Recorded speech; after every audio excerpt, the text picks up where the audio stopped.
네, 어닝 시즌 집중 점검해 보겠습니다. 현대차증권 노근창 리서치 센터장과 말씀 나눠보겠습니다. 안녕하세요. 네, 안녕하십니까. 오랜만입니다. 네. 내일 바쁘시겠어요? 네, 내일 뭐 삼성전자 실적 나오니까 조금 바쁘겠네요. 반도체가 또 전문 분야시고 삼성전자 발표가 나오는 날은 저희도 또 내일 전화 연결을 할 텐데 상황 체크 그때 다시 해보도록 하고요. 일단 그에 앞서서 좀 체크 포인트들 어닝 시즌부터 이야기를 풀어보겠습니다. 2분기는 다 알고 있을 거예요. 실적이 안 좋을 것으로 작년보다 뭐 절대치로 봤을 때는 많이 좀 다운돼야 되는데 어느 정도까지 보세요? 저희가 봤을 때는 반도체를 제외하고는 상당히 부진한 것 같아요. 반도체는 코로나 때문에 특히 재택근무 그리고 뭐 서버 투자 이런 가수요가 붙어가지고 상당히 양호한 실적이 나올 것 같고요. 반면에 뭐 현대차도 그렇고 현대차도 지금 컨센을 좀 한 50% 하회하는 영업이 지금 예상되고 있고 기아차는 소폭 적자가 예상이 됩니다. 근데 어차피 공장이 셧다운이 됐고 뭐 그런 상황이기 때문에 2분기는 원업으로 보시는 게 맞을 것 같고요. 오히려 이제 3분기에 이제 어떤 식으로 전망하느냐가 가이던스를 어떻게 주느냐가 오히려 향후에 더 중요할 것 같아요. 2분기 실적이야 사실 이미 주가의 상당 부분 반영이 됐을 거고 3분기 가이던스는 아직까지는 의미 있게 반영이 안 됐기 때문에 지난 2분기 실적보다는 3분기에 나올 그 숫자의 어떻게 보면 색깔이라고 할까요? 그런 부분에 대해서 오히려 초점에 맞추는 전략이 유효할 것 같고요. 다행스러운 거는 반도체 경기는 좀 냉각이 될 것 같아요. 뭐 가격 하락 때문에. 근데 다행스럽지는 않죠, 그거는. 그렇지만 제가 다행스럽다고 말씀드린 거는 가격 하락폭이 그렇게까지 깊지는 않을 것 같고요. 반면에 이제 시가총 1등 기업인 삼성전자는 갤럭시 폴드 뭐 이런 신제품들이 나와가지고 스마트폰이 이제 실적을 견인하고 여기에 또 그런 부분들은 또 일반적인 플렉서블 올레드보다 10배 이상 비싼 폴더블 디스플레이에 대한 또 그런 관심도 올라갈 수 있기 때문에 오히려 한국은 뭐 IT, 반도체 거기에 뭐 바이오 이런 쪽이 또 괜찮은 상황에서 3분기에 또 전통 산업까지도 실적이 이제 커버 좀 회복되기 때문에 다른 나라보다는 상당히 방어적인 3분기 가이던스가 되지 않을까 보고 있습니다. 네, 전 세계적으로 뭐 경제 타격 대비했을 때는 국내에는 진단 키트 등등 뭐 수출국 뭐 K 방역이라고 해서 그나마 많이 선방을 해줬어요. 그런 상황 속에서 이제 3분기의 가이던스가 중요하다 이 말씀 주셨는데. 일단 전문 분야가 삼성전자고 내일 발표를 앞두고 있으니까 이걸 집중적으로 얘기를 해볼게요. 마이크론이 서프라이즈를 내면서 덩달아서 실적에 대한 기대감은 있거든요. 어떻게 보십니까? 마이크론도 이제 영업이익이 1분기 대비 2배 증가했기 때문에 당연히 반도체만 보면 삼성 하이닉스 뭐 1분기보다 2배 이상 증가 못하면 안 되죠. 우리가 1, 2등 하는데 마이크론보다 못하면 안 되겠죠. 그래서 하이닉스는 저희도 조심스럽게 1.7조 이상 받는데 지금 뭐 기대치가 뭐 이제 더 높아지는 것 같고요.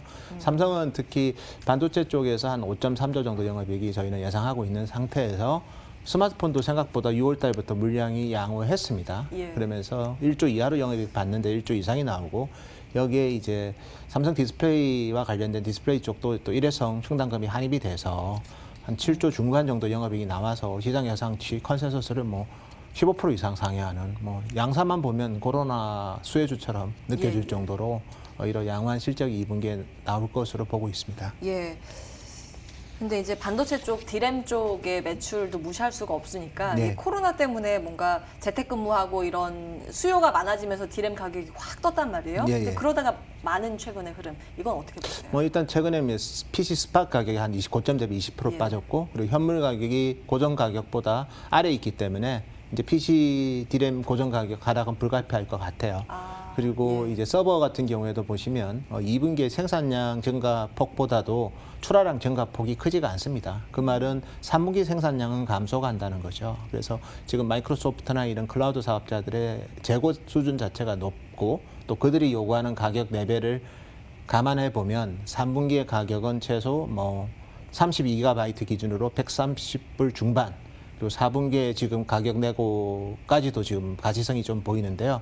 120불대 중반까지 32GB 서버 디램 모듈 가격이 하락한다고 보면 분기당 6에서 7% 정도 서버 디램 가격은 하락할 것 같은데 사실은 이제 또 이게 요즘 같은 이런 매크로가 불확실할 때 생기는 이슈는 결국 누가 이제 더 좋은 제품을 만드느냐인 것 같아요. 그래서 삼성 같은 경우에는 뭐 이렇게 이번에 특히 갤럭시 S20부터 뭐 출시가 된 거지만 LPDDR5라는 제품을 통해서 일반적인 모바일 디램보다도 가격이 현재까지는 한 10% 정도 비쌉니다. 그래서 10% 비싸고 그다음에 이제 플레이스테이션 5와 같은 새로운 게임 콘솔이 8K 동영상을 지원을 하는데요. 뭐 이런 제품은 낸드 수요도 상당히 자극을 하지만 D램 자체도 그래픽 GDDR5가 6가 되고 그리고 이제 뭐 4분기에는 인텔이 이제 10나노 서버 CPU가 나올 수도 있겠지만 그때쯤 되면 또 엔터프라이즈 관련된 서버 관련된 SSD도 용량업이 되기 때문에 제가 봤을 때는 누가 더 이럴 때 더 강한 기술을 갖고 있느냐가 중요할 거고 그 중심에 역시 삼성전자가 있을 것 같습니다. 기술력 무시 못한다 이런 관점에서 나쁘지 않게 보셨고 성적표도 2분기에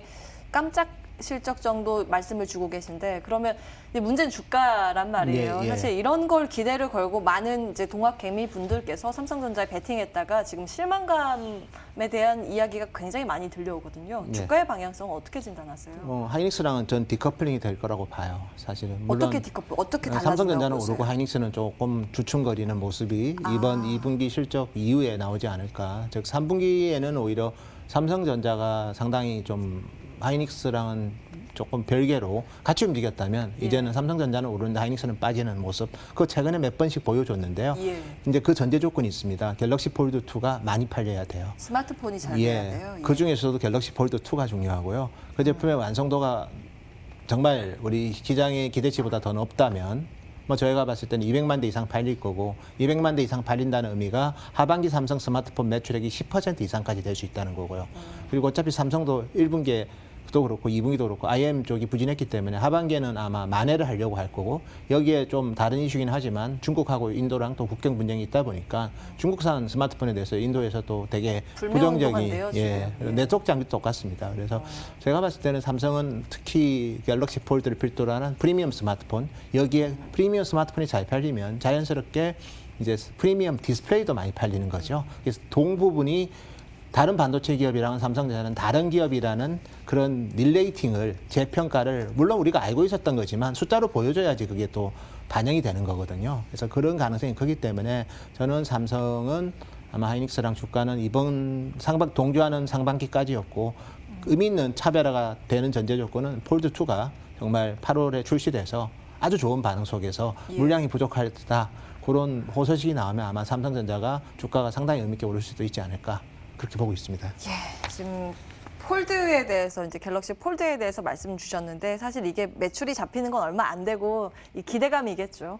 근데 어차피 이번 올해는 한 400만 대 이하가 팔릴 거고 그 중에서 G 플립이 한 100만 대 좀 넘게 팔릴 거고 이제 폴드 2가 이제 200만 대에서 300만 대 레인지에서 아마 팔릴 건데 근데 이게 제대로 성공이 되면 내년에 대한 이제 기대치가 올라가죠. 내년은 최소 1,000만 대, 2022년에는 애플도 그런 폴더블과 관련 솔루션을 예면하지 않을 거기 때문에 2022년 하반기에는 삼성 디스플레이가 이제 예부 거래선 때문에 애플이라는 예부 거래선 때문에 한 번 더 레벨업 될 수 있다는 거. 삼성전자는 반도체 스토리면 주가가 재평가되는 데는 한계가 있습니다. 종합 IT 회사로서 스토리를 만들어 가야지 정말 상당히 프리미엄을 받을 수 있고 그 키가 이번 하반기에 나오기 때문에 저는 삼성전자는 좀 다를 것 같아요. 이제 주가 흐름은. 그렇군요.